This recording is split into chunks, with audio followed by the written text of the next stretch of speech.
Hello, in front of me I've got HTC Desire 22 Pro.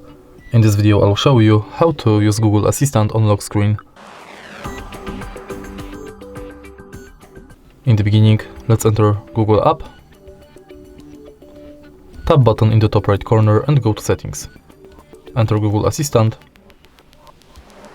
Go to voice match and enable this function.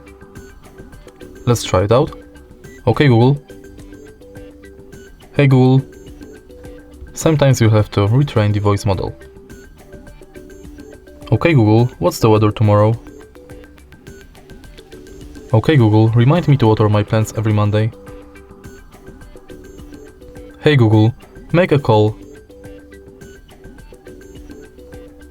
Hey Google, set a timer for 5 minutes.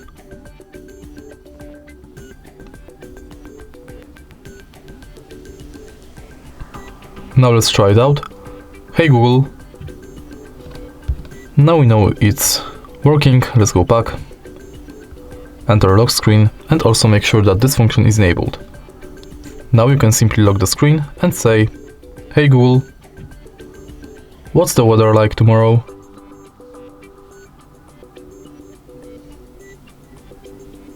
There will be showers with a high of 60 and a low of 49. And that's it. If you find this video helpful, please leave a like, comment and subscribe.